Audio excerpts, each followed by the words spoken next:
আসসালামু আলাইকুম সবাইকে। সবাই কেমন আছেন? আশা করছি সবাই ভালো আছেন। নতুন আরও একটি রেসিপি নিয়ে আপনাদের মাঝে চলে আসলাম। আশা করছি আজকের এই রেসিপিটা আপনাদের ভীষণ ভালো লাগবে।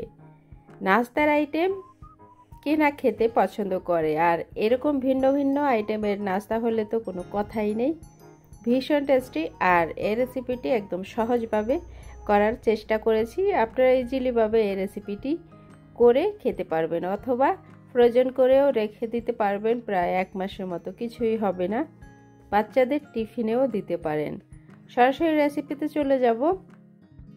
প্রথমে আমি এখানে আলু সেদ্ধ করে নিয়েছি, আগে থেকে সেদ্ধ করে ম্যাশ করে নিয়েছি প্রায় 2 কাপের মতো।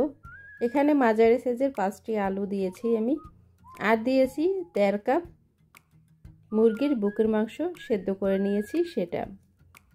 এখন আমি 3 টেবিল স্পুন পেঁয়াজ কুচি দিয়ে দিলাম, একদম মিহি কুচি করে নিয়েছি। আর দিয়ে দেব এখানে লাল মরিচ 4টি নিয়েছি, ভালো করে ছোট ছোট পিস করে কেটে নিয়েছি। যারা বেশি ঝাল খেতে পছন্দ করেন এভাবে দিতে পারেন। এখন আমি চিকেন পাউডার দিয়ে দিলাম 1 টিস্পুন, আর দিয়ে দিব 1/2 টিস্পুন জিরা গুঁড়ো। এবার আমি এখানে লাল মরিচ গুঁড়ো 1/2 টিস্পুন দিয়ে দিলাম। এবার ভালো করে মিক্স করে নিব। আরও কিছু উপকরণ এখানে অ্যাড করব আমি। প্রথমে এগুলো একটু মিক্স করে নিচ্ছি। এবার এখানে আমি অ্যাড করে দিব 1 টিস্পুন চিলি সস দিয়ে দিলাম, আর 1 টিস্পুন আমি বারবিকিউ সস দিয়ে দিলাম। এই সসটা দিলে দারুণ একটা ফ্লেভার আসবে। আর একটি ডিম দিয়ে দিলাম একটি গাজর আমি ভালো করে গ্রেট করে নিয়েছি সেটা।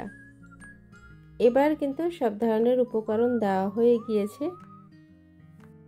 এখন আমি এখানে চপগুলো বানিয়ে নিব। যেভাবে আপনারা ইচ্ছে সেভাবে বানাতে পারেন। আমি একটু চ্যাপটা করে বানাবো, একটু বেশি করে নিয়েছি। এখানে মোজারেলা চিজ আছে, সেটা আমি ভিতরে দিয়ে একটু চাপ দিয়ে বন্ধ করে দিলাম। একটু চাপ দিয়ে নিতে হবে, তা না হলে বের হয়ে যাওয়ার সম্ভাবনা থাকবে। এখন ব্রেড গ্রামে একটু গড়িয়ে তারপর ভালো করে একটা শেপ দিয়ে নিব। এর বেশি ব্রেড গ্রামস না দিলেও চলবে, এটা খুলবে না। আর যেহেতু এখানে ডিম অ্যাড করেছি, এবার সরাসরি আমি চুলায় চলে যাব। আমি কিছুটা ভেজে নিচ্ছি, আর অর্ধেকের বেশিটাই আমি ফ্রিজে রেখে দিয়েছি।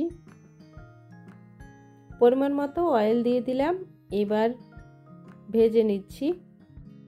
এগুলো এভাবে তৈরি করে আপনি ডিপ ফ্রিজে রেখে দিতে পারবেন প্রায় 1 মাসের মতো। তবে এটা বানানোর পর একটু ছড়িয়ে 1-2 ঘন্টা একটু শক্ত করে বক্স করে রেখে দিলে দীর্ঘদিন ফ্রিজে রেখে খাওয়া যায়, কিছুই হয় না। এভাবে আমি অনেক ধরনের চপগুলো বানিয়ে ফ্রিজে রেখে দিই, যখন প্রয়োজন হয় তখন ভেজে নিই। শুধুমাত্র 10 মিনিট আগে বের করে রেখে ভেজে নিলেই হবে। এবার এক সাইড হয়ে গিয়েছে, আমি আরও এক সাইড উল্টিয়ে দিচ্ছি। কালার কিন্তু চলে আসছে। এই পর্যায়ে আমি আস্তে আস্তে ভাজা কিন্তু কমপ্লিট কালার চলে আসছে। এখন আমি সবগুলো চপ আস্তে আস্তে উঠিয়ে নিব। এটা খেলে বুঝতে পারবেন কতটা টেস্টি হয়েছে। আর শুধুমাত্র 2টি উপকরণ দিয়ে এই রেসিপিটি তৈরি করে নিয়েছি। যখন খাবেন ভিতরের অংশটা সফট আর উপরের অংশটা একদম ক্রিস্পি। এবার আমি সবগুলো উঠিয়ে নিচ্ছি। ভাজা কমপ্লিট, একটি প্লেটে উঠিয়ে নিচ্ছি। প্রচুর পরিমাণের গরম।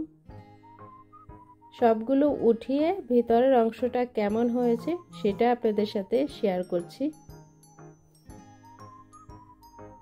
এবার দেখুন ভিতরের অংশটা অসাধারণ হয়েছিল, আর বাচ্চারা বিশেষ করে এই রেসিপিটি পছন্দ করেছে। এভাবে টিফিনেও আপনারা তৈরি করে দিতে পারেন।